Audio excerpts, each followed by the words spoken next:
Hello my scholars, this is my Myschool YouTube channel and my name is Frank. In today's video we shall be tackling JAMB CBT physics past question for the year 2006.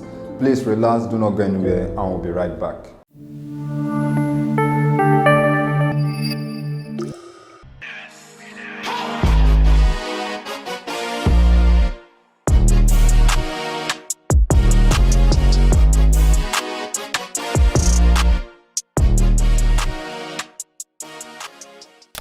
You are welcome back to my Myschool YouTube channel. In today's video, we shall be answering question 1 to 25. So let's kick off with question 1. A uniform solid cube material, 10 centimeter on each side of mass 700 grams, is submerged in water. Which of the following best describe the behavior of the cube?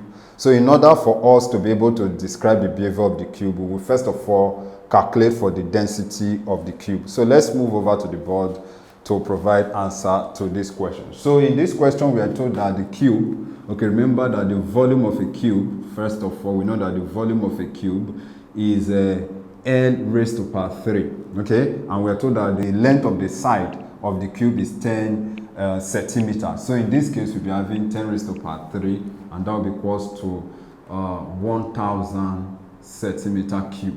Okay, then next we are also given the mass, okay, of the cube to be equals to 700 grams. So but remember that density is equals to mass all over volume. So from here we can calculate for the density of the cube. Okay, so you're having 700 divided by 1000. So 0, we take out the 2 zeros here, so that at the end of the day we'll be having 0.7 grams per centimeter cube.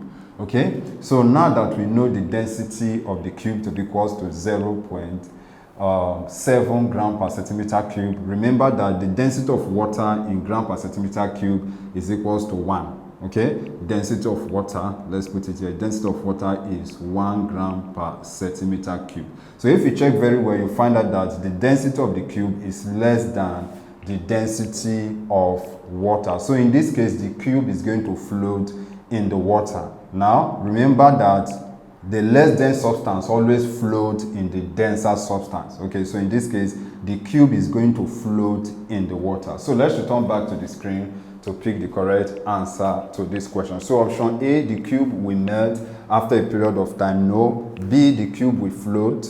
C, the cube will sink in water. And D, the cube will rest at an equilibrium position in water. So the answer to this question is option B, the cube will float. And the reason for that is because the cube is less dense than water. So in that case, it will float. So that makes option B the correct answer to this question. Question 2.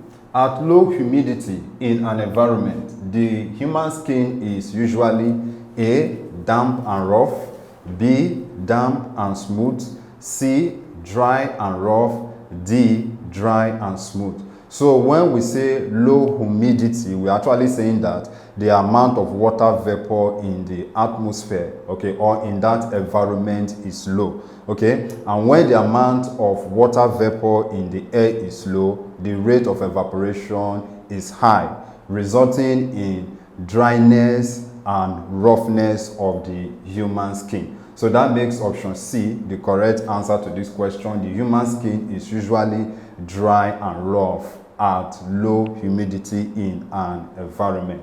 So option C is the correct answer to this question. Question 3. If the relative density of gold is 19.2, the volume of 2.4 kilogram of gold is. So let's move over to the board to provide answer to this question. So remember that relative density is equals to the density of the substance all over the density of water. So the substance here is gold. Okay, so you're having density of gold over the density of water. Remember that the water is the standard substance for comparing the density of other substances. Okay, so here we are given the relative density equals to 19.2, but we don't know the density of gold, which is what we are looking for. So if you look at the dimension of what is given to us, we know the mass to be in kilogram. So in that case, the density of water is going to be in kilogram per meter cube, right? And the density of water in kilogram per meter cube is equals to 1000. So here we'll be having 1000. So we just cross multiply. So if we cross multiply, the density of gold now becomes 19.2 times 10 raised to power 3. Okay, so if we put this in standard form, we're having 1.92 times 10 raised to power 4 kilogram per meter cube. So this is the density of gold. But remember, in this question we are calculating for the volume of gold. Okay, so density is equals to mass all over volume. Okay, so in this question we are given mass and we know the density of gold from our calculation, so we need to calculate for the volume of gold. So we just make V the subject of formula, okay, by interchanging its position, the position of the density of gold with that of the volume of gold which we are looking for. So here V will now be equals to M all over D. Okay, but remember that the value of M is 2.4. So if we put this in standard form, it will be 2.4 times 10 raised to power 0, okay, divided by 1.92 times 10 raised to power 4. Okay, so we divide these two. 2.4 divided by 1.92, that will be equals to 1.25, right? Now here, if we apply the law of indices, we'll be having times 10 raised to power minus 4 meter cube. Okay, so the value of the volume of the gold is equals to 1.25 times 10 raised to power minus 4 meter cube. So let's return back to the screen to pick the correct answer to this question, and that is option B, 1.25 times 10 raised to power minus 4 meters cube. Question 4. The thermometric property of a constant volume thermometer is A, change in volume, B, differential expansion, C, change in pressure, and D, change in length. So the answer to this question is option C, change in length. So the thermometric property of a constant volume thermometer is change in pressure, okay, and not change in volume. So when we are talking about change in volume, we're actually referring to mercury in glass thermometer. So in that case, pressure is constant, while change in temperature brings about change in volume. But for the case of a constant volume thermometer, the thermometric property is that of change in pressure with temperature, since the volume is constant. Okay, so that makes option C the correct answer to this question. Question 5. An immersion heater rated 2.0 amperes, 240 volts is used to boil water from temperature 52 degrees Celsius to 100 degrees Celsius. If the mass of the water is 2.5 kilograms, determine the time taken to boil the water.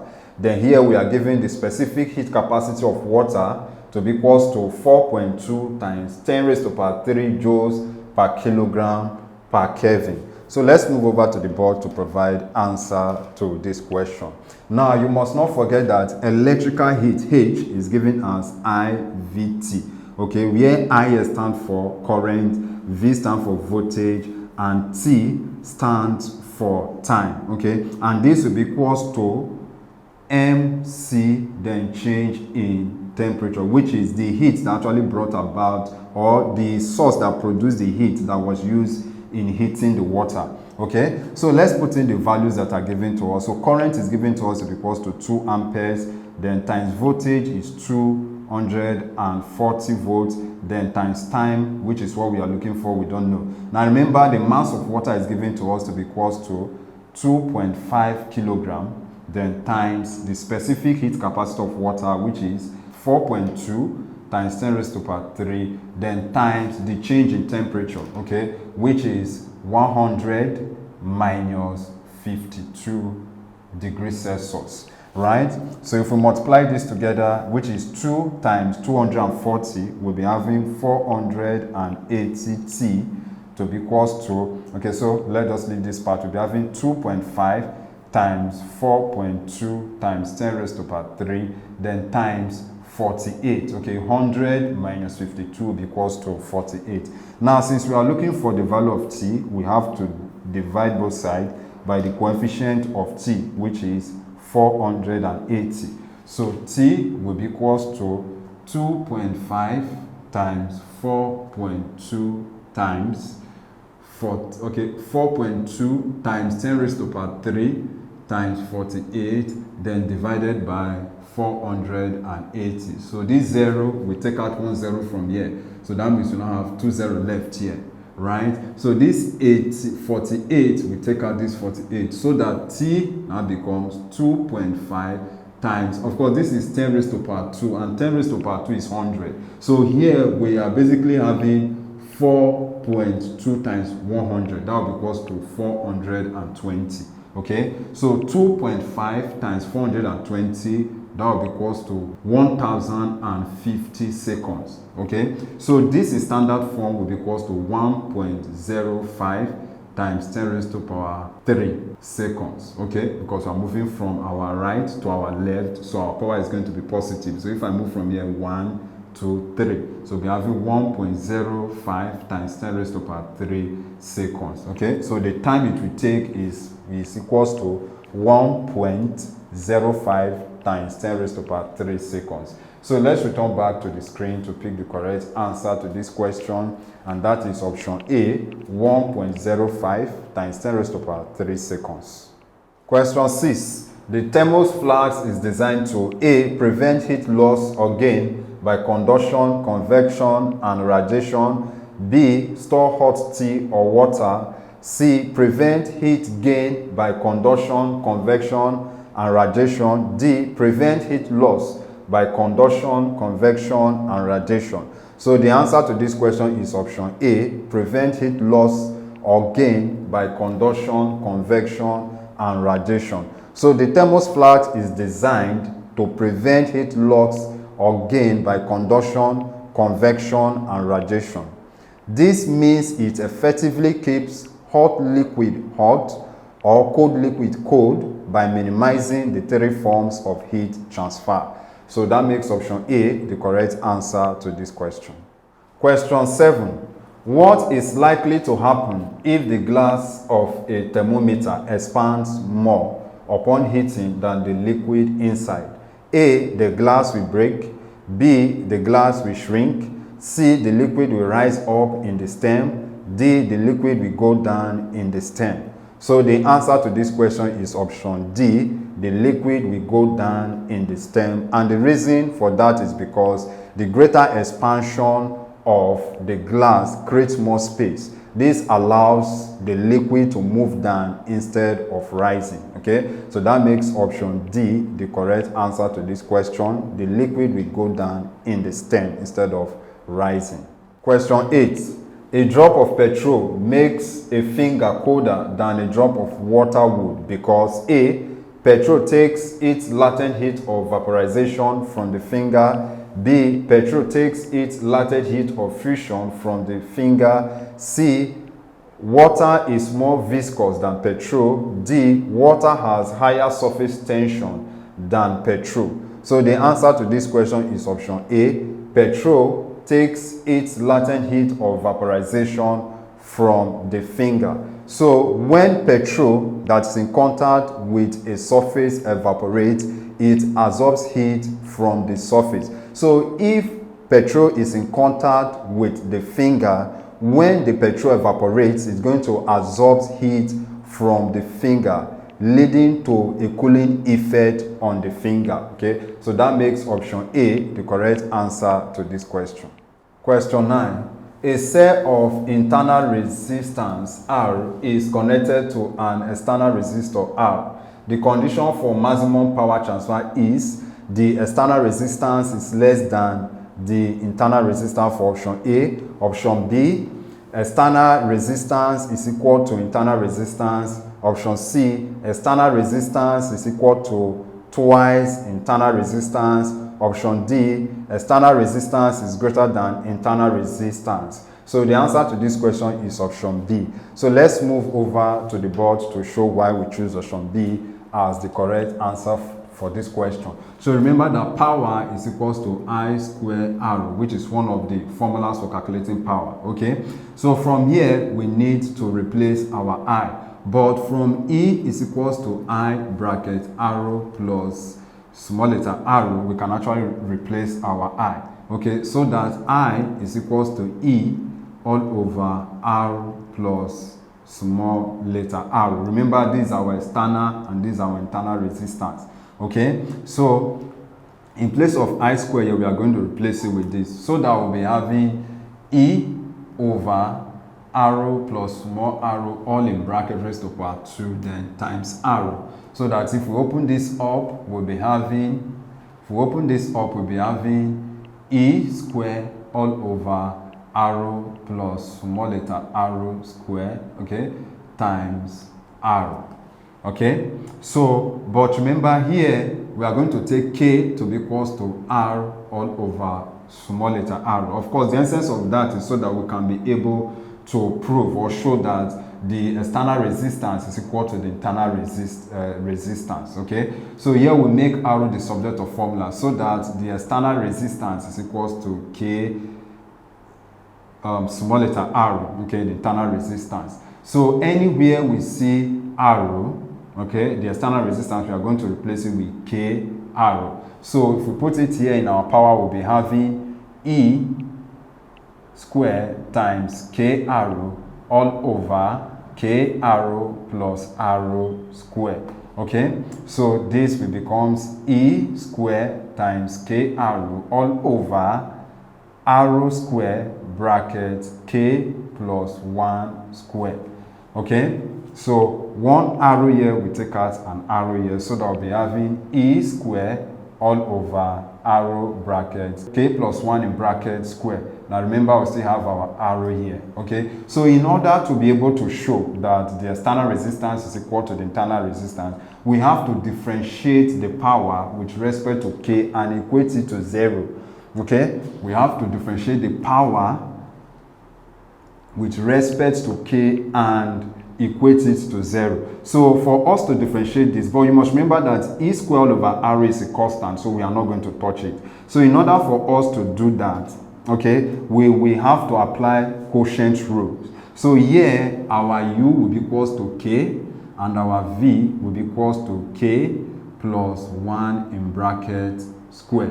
Okay, so for quotient rule, we'll be having V du all over dk minus U dV all over dk then over V squared. Okay, so let's differentiate. So our V is K plus 1 in bracket square. Then if we differentiate du dk, that will be equals to 1. Okay, so here we'll be having minus. So our U is just K, so we leave it. Then if we differentiate dV dk, which is K plus 1 in bracket square, and this will be equals to 2 times K plus 1 times 1, because we differentiate this K inside. But any number or any value times 1 still remains that number. So let's expand that. So here we'll be having 2K plus 2. Okay, because we simply use the K outside to multiply everything inside the bracket, and that will result to 2K plus 2. Okay, so here we'll be having 2K plus 2 in bracket, okay, all over, then here will be K plus 1 bracket square, then raised to power 2. Okay, and everything here is equal to 0. So let's open this up. So if we expand this place out, we'll be having K square plus 2K plus 1, then minus, so this will be 2K square, then minus 2K all over K plus 1 raised to power 4, and this is equals to 0. So basically our attention is on the numerator, because if the numerator here is equals to 0, then at the end of the day our answer becomes indeterminate. Okay, so here we'll be having K square minus 2K square, then plus 2K minus 2K, then plus 1 is equals to 0. Okay, so K minus 2K square, here we'll be having minus K square, then this 2K square is going to cancel out, so that we'll be having plus K, and this will be equals to 0. Okay, then we'll move this 1 to the other side of the equation, so that we'll be having minus K square to be equals to minus 1. Okay, so minus will cancel out minus, so that K square is equals to 1, right? Now, if we take the square root of both sides, K will be equals to 1. Okay, now since K is equals to 1, but remember that we said arrow is equals to K arrow, right? Which is the external resistance is equals to K times internal resistance. But our K is equals to 1. So if we put it here, we'll be having arrow to be equals to 1 dot K. Okay, times arrow, because our K is already 1. So here we'll be having the external resistance to be equals to 1 times internal resistance. And remember that 1 times any value still remains that value. Okay, so this shows that the external resistance is equal to the internal resistance. So here will be arrow is equals to the small arrow. Okay, so let's move over to the board to conclude this question. Okay, and that makes our option B the correct answer to this question. Do you know that you can take practice question with our JAMB simulated CBT past questions? All you need to do is to click on the link in the description below, and that will take you to my school website. There you will have to download my school mobile app for your Android devices and my school software for your laptops and computers. Please go ahead and start practicing. Moving on to question 10. The production and type of charge of a body can only be accounted for by the A. Deficiency or surplus of electrons, B. Equilibrium in protons and neutrons, C. Deficiency or surplus of protons, and D. Deficiency or surplus of neutrons. So the answer to this question is option A, deficiency or surplus of electrons. So the type of charge in a body is determined by the imbalance between the number of electrons and protons. So when the number of electrons is in surplus, that will result in negative charge, but the deficiency of electron will result in positive charge. So that makes option A the correct answer to this question. I believe you are enjoying this video content. If yes, please do not forget to hit the like button, click on the subscribe button, and lastly, tap on the notification bell to get informed as soon as we release the next videos. Question 11. The main purpose of the transformer in an AC radio set is to A. Increase power to the radio, B. Step up the voltage, C. Convert energy from AC to DC, D. Step down the voltage. So the answer to this question is option D, step down the voltage. So the main purpose of the transformer in an AC radio set is to step up or step down the voltage level needed for circuit operation. However, in many cases, the transformers is used to step down voltage level for safe and effective operation of the circuit. So that makes option D the correct answer to this question, step down the voltage. Question 12. An electric heater with a potential difference of 240 volts connected across its terminals has a total resistance of 960 ohms. Find the power rating of the heater. So let's move over to the board to provide answer to this question. So for us to calculate power, basically there are three formulas that we can use. One of them is P is equals to IV, then the other one is I square V, and the other one is V square all over R. So the one you use depends on the parameters that are given to you. So in the case of this question, we are giving voltage and we are giving resistance. So in that case, we are going to be making use of this. Now remember that these formulas are gotten from the fact that V is equals to I arrow from Ohm's law. So anyone that is missing, you just make it the subject of formula and substitute it into the original formula, which is this. Okay, so we are using P is equals to V square all over R. So here our V is 240, then times 240 since it is squared, then divided by 960. Okay, so 240 times 240 divided by 960 will be equals to 60. Okay, so this will be 60 watts since we are talking about power. So let's return back to the board to pick the correct answer to this question, and that is option D, 60.00 watts. Question 13. If the capacitance of a capacitor is C is equals to epsilon A all over D, which of the following parameters is varied when a variable capacitor is used for tuning radio set? So option A, we have the constant, that is the dielectric of the material and area. B, we have area and distance. C, we have the constant epsilon only. Then option D, we have distance only.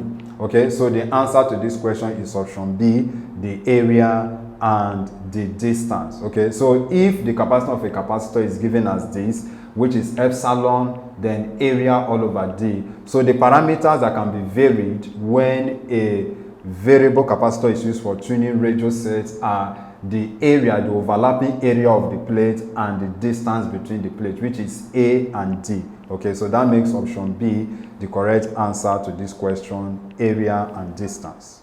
Question 14. When an AC voltage is applied to a capacitor, no power is consumed because the current leads the voltage by 90 degrees. B, the current lags behind the voltage by 90 degrees. C, the current and voltage are in phase. D, the current and voltage are 180 degrees out of phase. So the answer to this question is option A, the current leads the voltage by 90 degrees. So when an AC voltage is applied to a capacitor, no power is consumed because the current leads the voltage by 90 degrees. So this phase difference simply means that no real power is consumed as energy is continuously stored and released by the capacitor. That makes option A the correct answer to this question. Question 15. The electrolyte in the nickel ion accumulator is A, potassium hydroxide solution, B, dilute tetrasulfate 6 acid, C, copper tetrasulfate 6 solution, and D, ammonium chloride solution. So the answer to this question is option A, potassium hydroxide solution. So the electrolyte in the nickel ion accumulator is potassium hydroxide solution. While for option B, dilute tetrasulfate 6 acid is often associated with your car battery, while option C, copper tetrasulfate 6 solution, can be used as an electrolyte during the purification of copper. Okay, but the answer to this question is option A, potassium hydroxide solution. Question 16. During electrolysis, 2.0 grams of a metal is deposited using a current of 0.5 amperes in 3 hours. The mass of the same metal which can be deposited using a current of 1.5 ampere in 1 hour is. So let's move over to the board to provide answer to this question. So remember from Faraday's first law of electrolysis, the mass of substance deposited is equals to ZIT. Okay, so where Z stands for the electrochemical constant of the substance. So here, first of all, we can get the value of Z, which we will use to calculate for the mass of the new mass of the substance when the current and the time changes. Okay, so here, if we make Z the subject of formula, we'll be having M all over IT.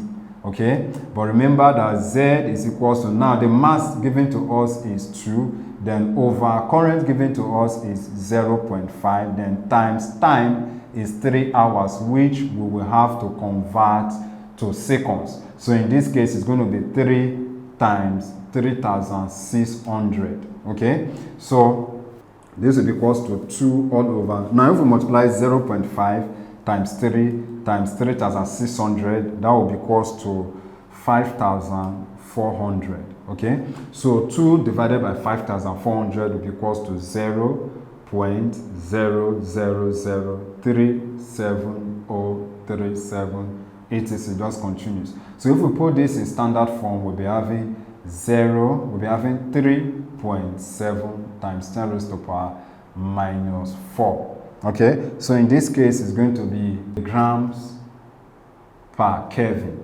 Okay, so now that I've gotten the value of the electrochemical equivalent, then we can now calculate for the new mass when the current and time changes. Okay, so here we'll be having M, but remember that M is equals to ZIT.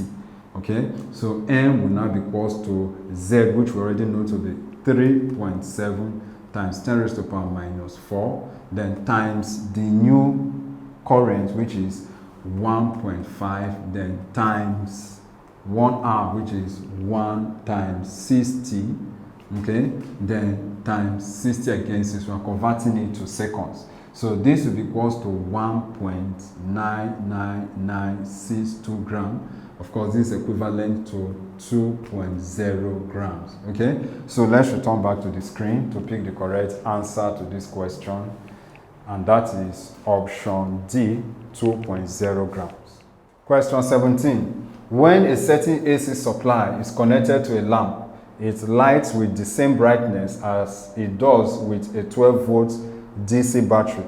Then arrow mean square value of the AC supply is A, 12.0 volts, B, 3.5 volts, C, 17.0 volts, and D, 8.5 volts. So the answer to this question is option A, 12.0 volt. Okay, and the reason for that is because when we are talking about the root mean square value of an AC supply, we are basically referring to the equivalent DC voltage from an AC source. Okay, so in the case of this question, the DC supply is equals to 12 volts. Okay, so in that case, the arrow mean square value of the AC supply is going to also be 12 volts. So that makes option A the correct answer to this question.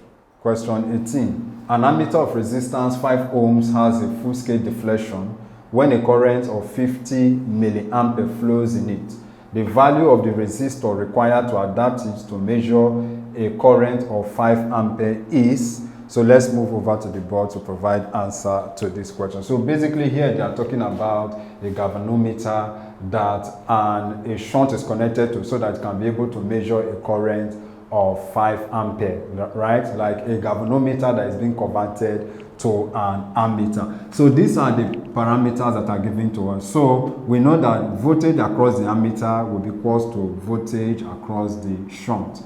Okay, so we know that voltage is I arrow, so here will be A, and that is also equals to IS arrow S. Okay, but our IS is equals to the total current minus the current in the ammeter. Okay, so the current in the ammeter will have to convert it to ampere because we are given in milliampere. So we simply divide this 50 by 1000, and this will be equals to 0.05 ampere.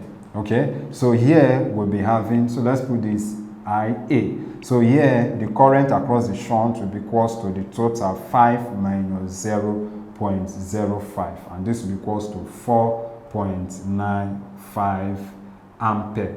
Okay, so from here we can make I arrow S the subject of formula because that is actually what we are looking for. So arrow S becomes IA times arrow A divided by IS. Okay, so we just impute the values that are given to us. So we know that IA is equals to 0.05, then arrow A is equals to 5, then divided by IS is equals to 4.95. Okay, so if we multiply out the numerator and divide the result by the denominator, we'll be having 0.05050 ampere. Sorry, 0.05050 ohms. Okay, since we are talking about resistance, so this will approximate to 0.05 ohms. Okay, so let's return back to the screen to pick the correct answer to this question, and that is option D,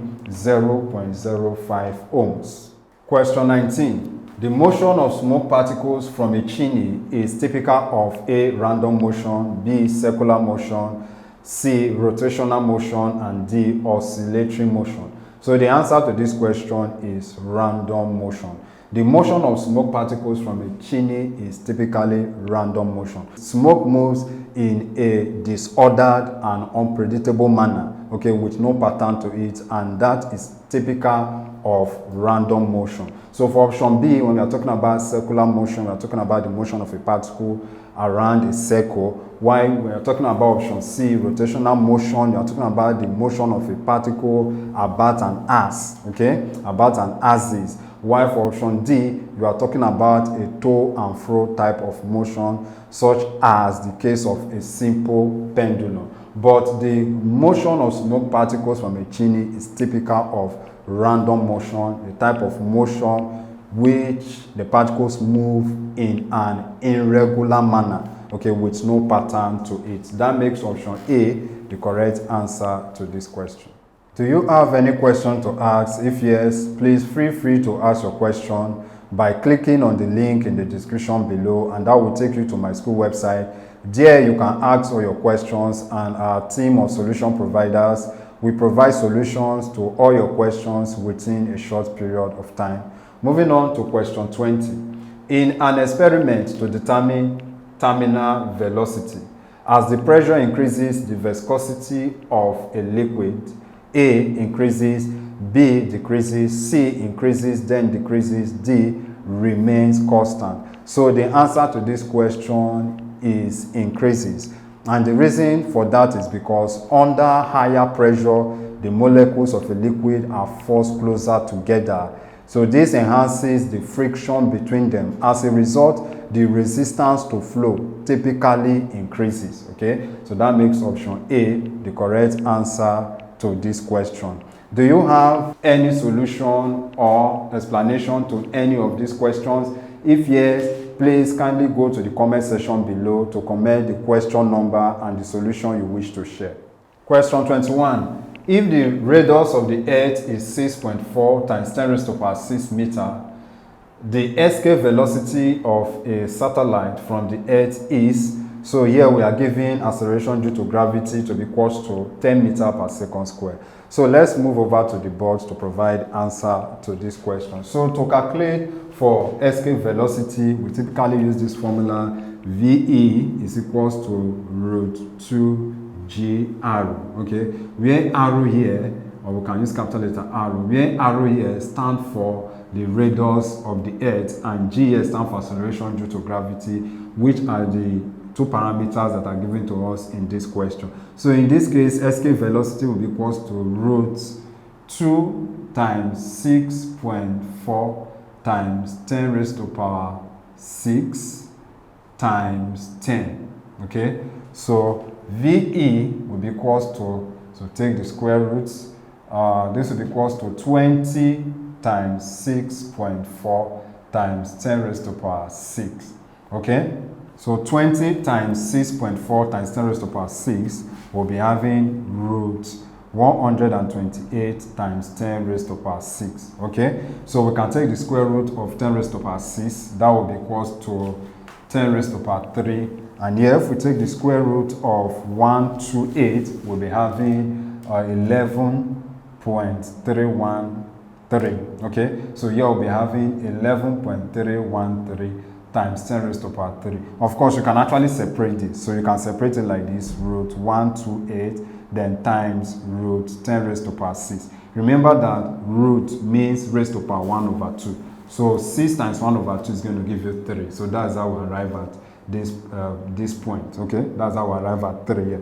Then if you take the square root, of 128, now the closest value here is 121, and the square root of 121 is going to give you 11. So if we transform this into standard form, we'll be having 1.13 times 10 raised to the power 4. Okay, meter per second, since we are talking about escape velocity. So let's return back to the screen to pick the correct answer to this question, and that is option A, 1.13 times 10 raised to the power 4 meter per second. Question 22. The component of vector x along the direction of vector y is 0 when x and y are in opposite directions to each other. That is option A. Then B, s is at angle of 45 degrees to y. C, s is perpendicular to y. And D, x and y are parallel to each other. So the answer to this question is option C, s is perpendicular to y. Okay, so the component of vector x along the direction of vector y is 0 when vector s is perpendicular or is at 90 degrees to vector y. Okay, and the reason for that is because there is no projection of vector x along the direction of vector y. So the component of vector x in this case will now be equals to 0. So that makes option C the correct answer to this question. Question 23. The correct unit of energy density is, so let's move over to the board to derive the correct unit of energy density. So mathematically, energy density is equals to E all over V, where E stands for energy, right? But remember that E, which is energy, is typically equal to work done. Okay, so here we're having work done, okay, and over volume. Now, but remember that work done is force times distance. So here all over volume. But remember that force is mass times acceleration and times distance. Okay, that is force is mass times acceleration. Then I'm now including the times distance all over volume. So let's get the unit of all this. Now the unit of mass is kilogram and the unit of acceleration is mass per second square. Okay, mass per second square. So here will be raised to power minus 2. Then times our mass here. Okay, all over volume. So volume will be m cubed. Okay, so let's tidy up the numerator. So here we'll be having kg, then m square, then x raised to power minus 2. Okay, all over m raised to power 3. So if we tidy up this, if we apply the law of indices here, we'll be having kilogram, then meter, then you'll be having 2 minus 3, okay, because we are dividing and I'm applying the law of indices here. Then we're having x raised to power minus 2, okay. So that at the end of the day, we'll have kilogram per meter per second square. So this is the correct unit of energy density. So let's return back to the screen to pick the correct answer to this question, and that is option D, kilogram per meter per second square. Question 24. So we are given this statement and we are being asked which of them is true about machines. Okay, so let's analyze them one after the other. So work done by load is always less than the work done by effort, and the answer to this question is true. Okay, this statement is true, and the reason is because some of the work done by efforts is used in overcoming frictions and due to inefficiency of the parts of the machines. Okay, but for a practical, this is true for a practical machine, but not true for an ideal machine. For an ideal machine, work done by load is always equal to work done by effort. Okay, while all machines are made up of levers, pulley, screws, and gear wheel. This is not true, because machines too can as well include complex systems and electronic devices. But apart from this, examples of machines too are inclined plane and wedges, okay, which are not listed here. Why a fishing rod is a machine, that is true. A fishing rod is a machine and it's an example of a lever. Why effort is always larger than load. This is not true in the case of hydraulic press. Okay, in the case of hydraulic press, load can be more than the effort. Okay, so from the analysis we can see that I and III is correct. So that makes option C the correct answer to this question. Question 25. The energy associated with the emitted photon when a mercury atom changes from one state to another is 3.3 electron volts. Calculate the frequency of the photon. Then the charge on an electron is given as 1.6 times 10 raised to the power minus 19 coulombs, and Planck constant is given as 6.6 times 10 raised to the power minus 34 joule second. So let's move over to the board to provide answer to this question.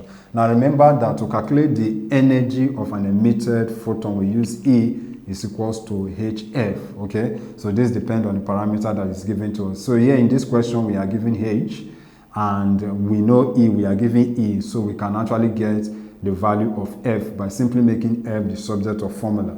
So that F is equals to E all over H. Okay, but remember that our E here is in joule and not in electron volts. But remember that the charge on an electron is given to us to be equals to 1.6 times 10 raised to the power minus 19 coulomb. So if one of these is this and we have 3.3 of this, okay, so this will be equal to, in this case, we are converting this to joules. So we'll be having 3.3 times 1.6 times 10 raised to the power minus 19, and this will be equals to 5.28 times 10 raised to the power minus 19. Okay, so the 5.28 is gotten from multiplying 3.3 by 1.6. So we just substitute. So here we'll be having 5.28 times 10 raised to the power minus 19 divided by 6.6 times 10 raised to the power minus 34. Okay, so this is